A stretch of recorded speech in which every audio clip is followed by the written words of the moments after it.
how it all went south. Jack Russell, lead singer of the heavy metal band Great White, recently died on Thursday, September 26, 2024. Now, I saw Great White open up for Kiss during the Revenge Tour at the Bradley Center in Milwaukee, Wisconsin, around the 1992-1993 range. And I was an absolute metalhead at the time. This is what I did. I went to concerts like this, and I actually really liked Great White. You strike me as a metalhead. Yeah, not even close. Jack Russell had said just a few weeks before his death that he was stepping aside in his role touring with the band due to his struggles with dementia and his MSA diagnosis. The fact that Jack Russell and Great White were still touring before this, in fact that they were even together as a band and lived to tell about it, is shocking. That's because in one of the worst nightclub fires in U.S. history, 100 people were killed at the Station nightclub in West Warwick, Rhode Island, including Ty Longley, guitarist for the band, along with injuring over 200 people there that night to check out the band. Now, I remember when it went down. The video footage in this relatively closed quarters of the club is shocking, and the implications of the tragedy would be felt for years, not only by the band, but by the music industry. And of course, those that lost loved ones that night, just out for a good old time of rock and roll. So this is the story of the Station nightclub tragedy. I'm Jason Hoke, and that's Sean Kipe, and live from 800 East Studios in Atlanta, Georgia, this is how it all went south.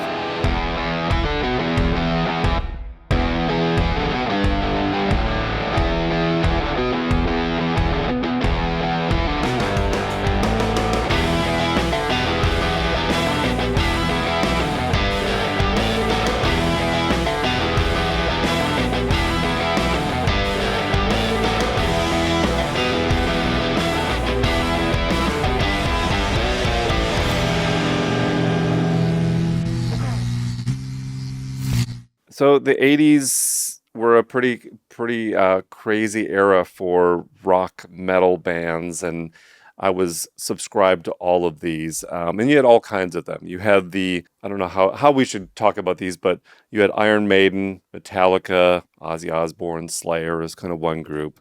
And then you had more of the hair metal bands, Def Leppard, Bon Jovi, Kiss, maybe, without makeup. Poison, Motley Crue, Warrant, all those. Yeah, there was a little hard rock, and Great White was kind of in the middle. They never really, to me, ever fit a one category. They had those strong rock and roll songs, but there was always a power ballad attached to them. That was the one that took off. MTV was in full rotation on their videos. They were all in this era.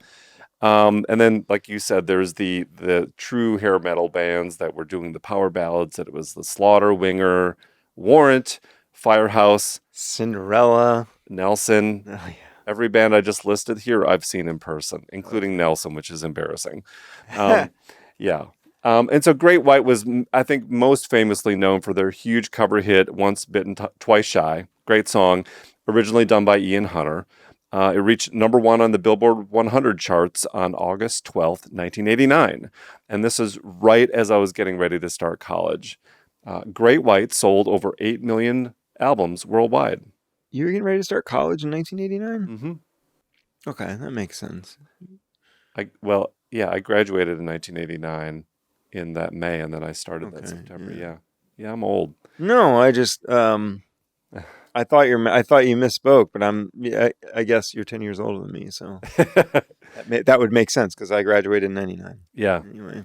And as you probably remember, the metal years came crashing down pretty hard as grunge took over in the 90s. Yeah, 1990, the rug got pulled out from under. Yeah, the flannel shirt and the Doc Martens and kind of all those things. I tried to grow my hair long.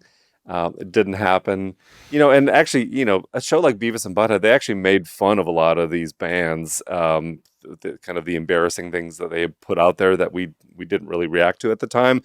And so Great White is one of those bands, like a lot of bands, that they disbanded. It was kind of over for them. They went from arena or Coliseum or kind of stadium type tours opening or headlining to really struggling to working a normal 9-to-5 job. A lot of those guys. Yeah. There were only a handful that that sold, 70, 80 million records. The Bon Jovi's, Yeah.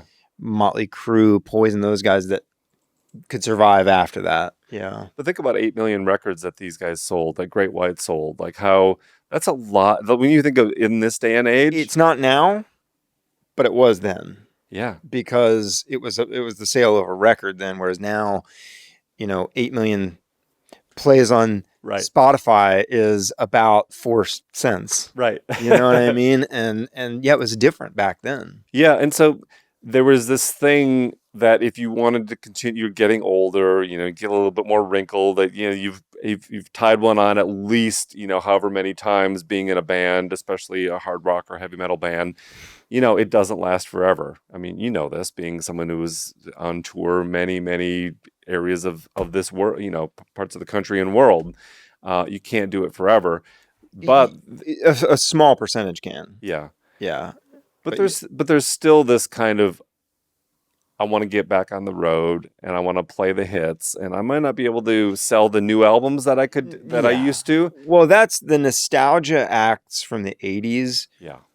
Have over the past, I don't know, 15 years, 10 years, it's come back around. So now all those bands can go now and tour, because the people who are growing up in the 80s and were teenagers and were loving Motley Crue, Yeah. now they're older, they have kids, and they can actually afford to go to the concerts. Yeah. And it's revisiting their youth. So that's all come back around. But yeah, you're right. I've You're heard playing the hits. And I don't remember who I heard this from, but I thought this was really interesting, which is, teenagers or college kids these days, it's not their just box of records or their cassette tapes. They can go all the way back in time on Spotify and stream anything they want with just a playlist.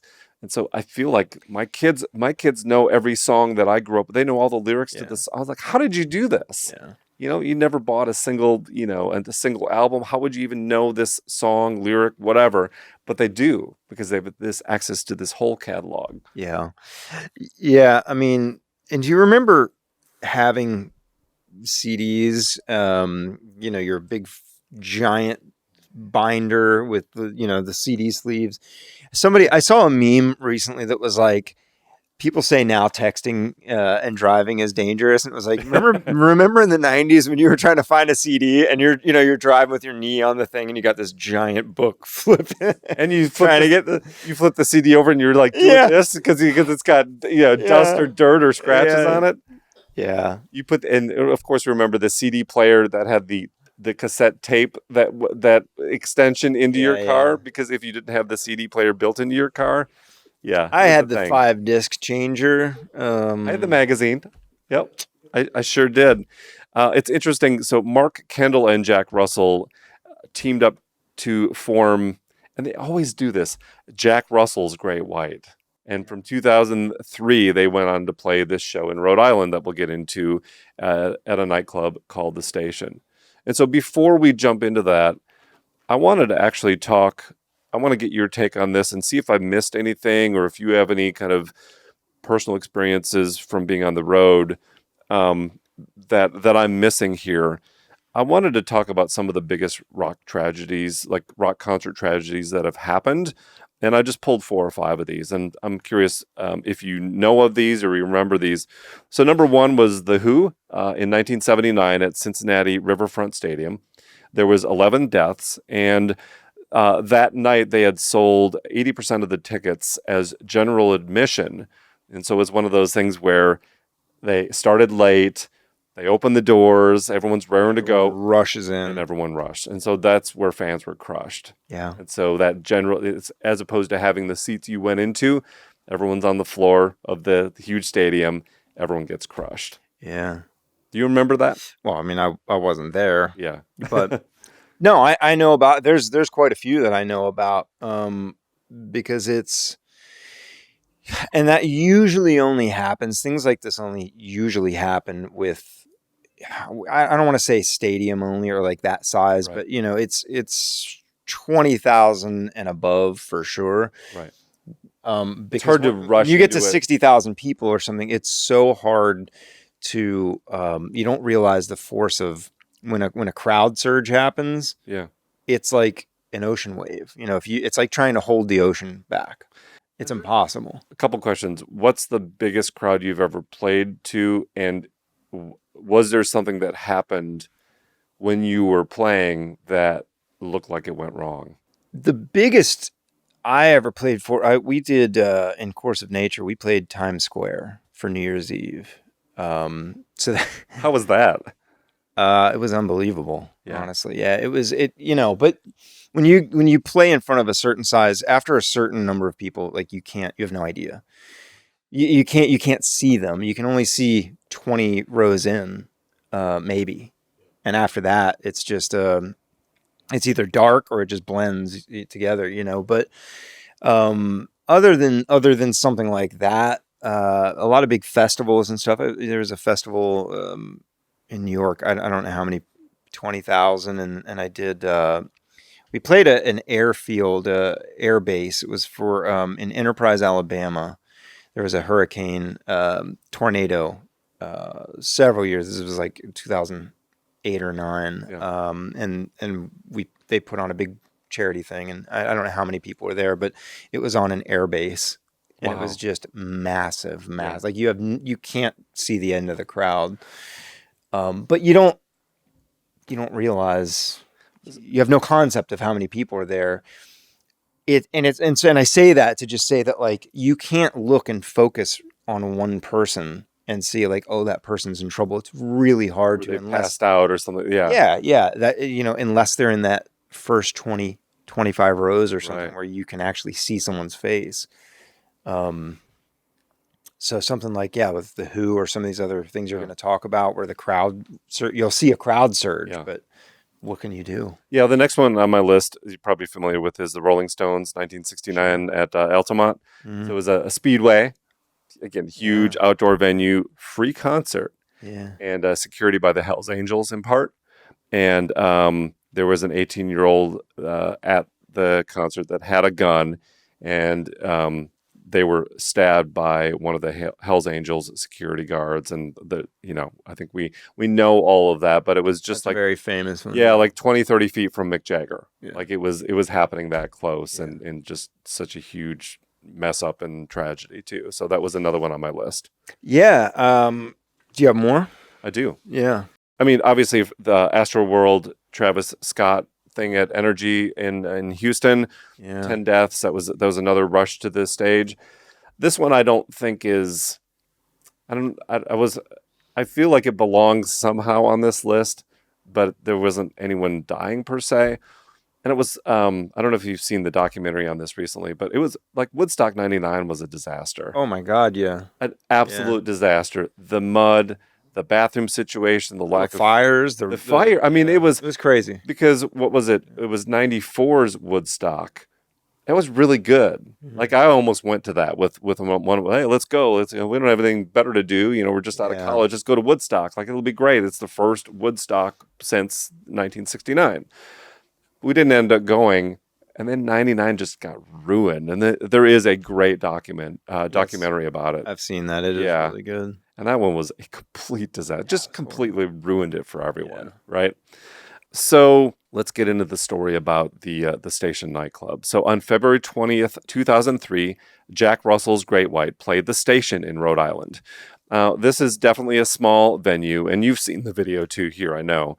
And everyone's just rocking along. It is very tight. It's kind of combination venue and dive bar. It's a small club. Yeah. Yeah, small Yeah. club. It kind of looks like it's off the highway. It's got like old shingles in the front and like Big gravel parking lot. yeah. Low ceilings. yeah. What's Yeah. interesting to me is the ceiling looks pretty low where everyone is too. So they are right up next to the band. You've got Jack Russell, lead singer here, and as we play this, I'll warn you that you'll see, like fire and smoke and flames taking off. You don't see anyone burning or dying, but like what happens is this pyrotechnic thing, it is designed to run for 15 seconds and shoot up 15 feet. And it's 3 of them, 1 tall and 2 to the side. And it is right behind the band. And as I saw someone said, as I was looking at some old interviews, yeah, it's shooting up 15 feet with 12-foot ceilings. So that is not good. And so In a all wood building. Was the place wood it was, primarily? and they had, the soundproofing foam Yeah. that is super flammable. Well, no, that stuff is not typically. It's supposed to be the soundproofing foam is flame retardant, but not when you have a jet shooting at it. That you're like at that Right, point, right. And I you just, know. you see flames behind the band on both sides. And then all of a sudden, and everyone's just jammed. I mean, they are packed in there. There's about 400 some people in there. And all of a sudden, you see the smoke, more than the flames, even. The smoke comes right at the crowd. And then you hear the fire alarm go off. And everyone, it's absolute bedlam. And so there are, I think, 4 or 5 exits and entrances out of this. One is right by the band off of stage, and a number of the band members get out. Luckily, they get out, not except for Ty, their guitarist, who did not make it. But what does everyone else do? They go out where they came in. Sure. So there's one door, right? yeah. So there's a crushing, Yeah. crushing rush of people trying to get out. Yeah. I don't know why I keep thinking about this story though. I remember it was such a big, Horrible. yeah, it's horrible, and it really did change. I'll get into all the things that had changed, but that, gosh, I mean, we'll show it in the video version of this, but also just like look at it for yourself and go deep. We can't do everything here on this. It's interesting that there was actually a shoot that night that was spotlighting safety in clubs. And they had cameras there to be able to showcase that. At that club, Yeah. I didn't know. At that night, I didn't know that. Night. Yep. So this is really early on when they set the pyrotechnics off, and so the flames consumed the venue. Like, it is fire and flames everywhere. Everyone, and it's just complete bedlam. Like I said, 100 people were killed and 230 were injured.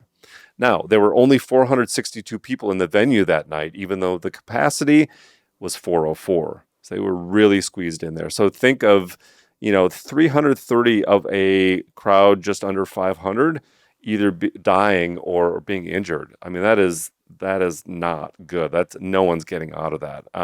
So yeah, this ended up being a network news reported story literally every night. So what happened? When the pyrotechnics started, the fire quickly consumed flammable acoustic foam that was in the walls and in the ceiling. Remember, I talked about that low ceiling above. Well, it looks low to me. Now, the pyrotechnics had been started by the band's tour manager, a man named Daniel Beakley, and quickly ignited that acoustic foam on both sides of the stage and the top center behind the drummer on stage. Now, gerbs, those are the firework-looking things that spray out a push of sparks. It's like a pinwheel that's not spinning. Like I said, shot out 15 feet for 15 seconds. And it took only 9 seconds after this started to see the flames rousing out of the nearby walls. 9 seconds. And so you see Jack Russell on the mic. He's the one everyone's listening to. It took me a little bit to actually know that he was saying something.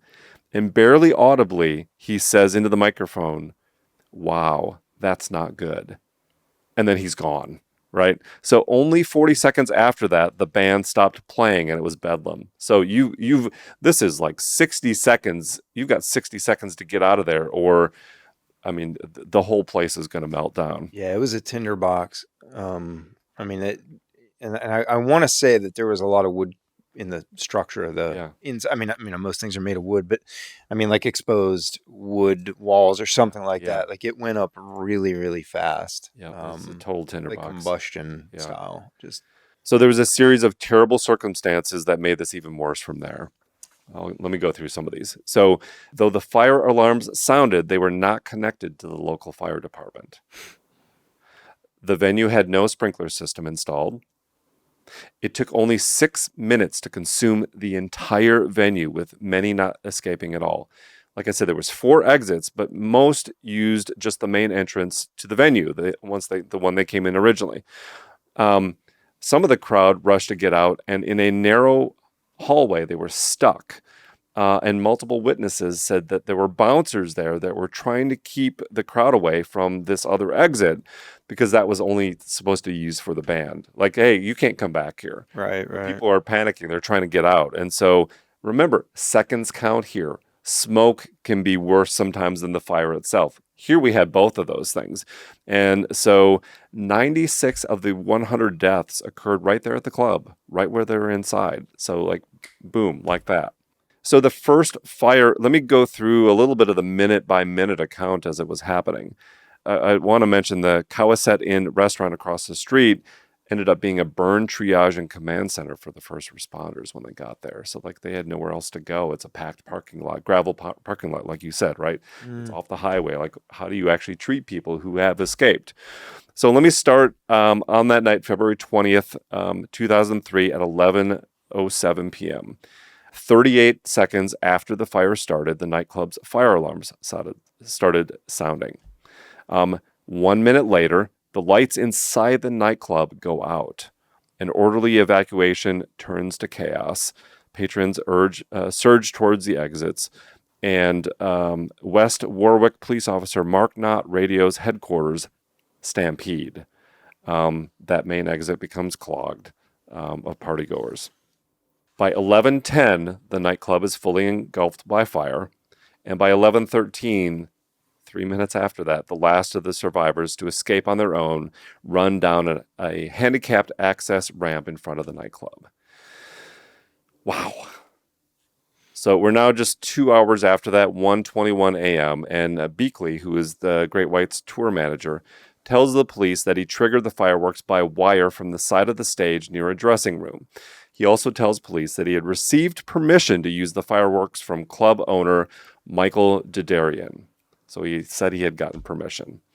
By 2 a.m., the flow of ambulances responding to the site stops and is replaced by hearses. That same night at 2:20 a.m., club owner Jeffrey Dedarian tells the police that shortly after Great White started playing, I turned and saw fire coming from the stage. I then went to the front area and grabbed a fire extinguisher and handed it to someone. I then went to the entrance to help people get out of the building. He also tells the police that Great White did not, in fact, have permission to use fireworks in the nightclub that night. By the end of this, the death toll stands at 96. And so we're going to, after we come back, we'll talk about the fallout of what happened after that terrible, terrible night. All right, so we're back. Sean, any thoughts so far and how this is all breaking down? Do you remember any of this? Oh, yeah. Yeah. You can't, I mean, you can't be in certainly I was in the music industry professionally then. Well, in 2003, I was just, I think my first deal was signed in 2005, but I was in that world and, yeah, it was for years after that big talk. I remember being, 10 years later, 8 years later, something like that, being on tour. And it's something that gets brought up from time to time. And, and especially little clubs. And I mean, even in Europe, it's Right. that industry, that was a huge thing because it happened again so fast. So many people died. And it was a stupid thing that if you look back on it now, why would you ever set off pyrotechnics of any size in a venue like that? There's no reason it should have happened. There's no reason those people should have died. And there's so many things that go wrong from making sure everyone knows where the exits are to everything being clearly marked and visible. And I mean, just so many things, which I'm sure you'll talk about, came from that. But yeah, being an artist, I mean, that's the worst thing imaginable for those guys who are just trying to put on a show for people. And whoever did that, I don't want to say their fault or they're at fault or they're not. There's a lot of things that went wrong, but that's the worst thing, is people to go out, to have a good time, to have a good night, and kind of let the cares of the world, go away for an hour or two, and something like that happens. Truly, truly terrible. Kind of off the cuff, have you played shows with pyrotechnics behind you? Like, I'm curious because most people aren't going to know what this is like. Yeah. Like, how is that? Like, do you worry about your safety, or like you told where to stand, or like, Pyro is not something that we in bands that I was in we ever used a lot, but I remember playing. I played at the Porsche Arena in Stuttgart, Germany, one time, and it was a huge televised thing. And you do in sound check and stuff, like they tell you there's pyro, it's going to happen here, and they're marked. We go out on stage, and what they don't tell you is when you're at sound check, there's no atmospheric fog, and the lights aren't shining in your face, and you're in the middle of performing. I had pyro shoot off. There were sparks, but they're like 10 feet tall, and that shot off right in front of me, and I knew where it was, but in the moment, that can really, really burn you. Look, James Hetfield from Metallica is a very famous, he was standing a little too close to a flash pot and had the skin melted off his arm. It happens really fast. It's super high heat. There's a lot that goes into that. And even in the best circumstances, when it's professional, everyone's a professional and that's a place that is amenable to pyro, stuff can still go wrong. So in that environment, I can't imagine anyone ever. Well, and sometimes you might have a couple of drinks before you go on stage too. You're there to have a good time. I mean, like your defenses are down a little bit, right? Actually, it's sometimes you might not have a few drinks before you go on stage, typically. Really?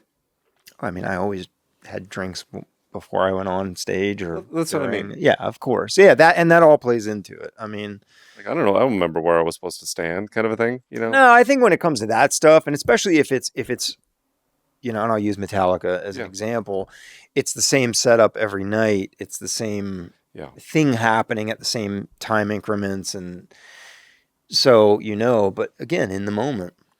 WWE used a lot of that stuff on like Monday Night Raw or WrestleMania and stuff. Yeah, when it's going to happen, you can and feel the heat too. Oh yeah, when they're using flames, not the sparks, you can feel the heat. Oh yeah, you're like, I don't want to get anywhere close to that. No. Okay, so the Dedarian brothers, who own the club, hold a news conference at the Sheraton Hotel in Warwick, Rhode Island, on February 22nd, 2003. And they insist that the band did not have permission to use pyrotechnics. But the band's attorney said they got permission from the club owners, who were both present when they were set up before the band took stage. And Jeffrey Dedarian said, through tears, "Please know I tried as hard as I could." That's got to be hard. Like, no one intentionally does these things, but you've got to feel like this is your club, this is your thing, and people died in such a tragic way. He said, but many people didn't make it out, and that is a horror that will haunt my family for the rest of my life.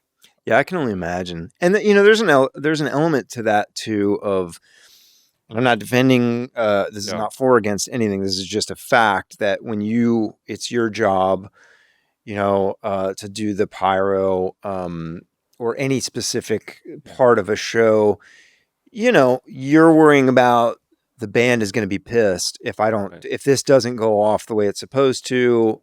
You're worrying about your job potentially, and again, that's not making an excuse for this, but I'm sure those thoughts, it wasn't completely just a careless, F these, whatever. The guy didn't give me permission, but screw him. I'm sure that's not. They want to put on a great show. Sure, all that, and I think people were there to have a good time. I mean, obviously.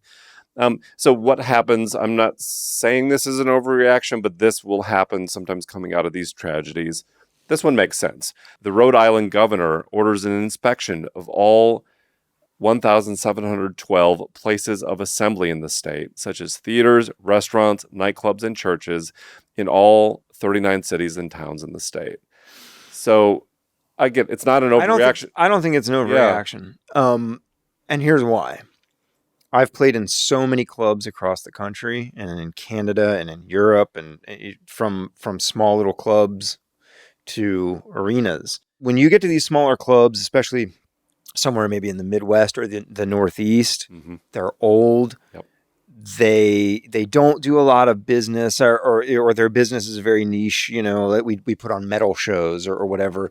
There's not the state department or the health department or whatever is not coming in that often to really check that stuff.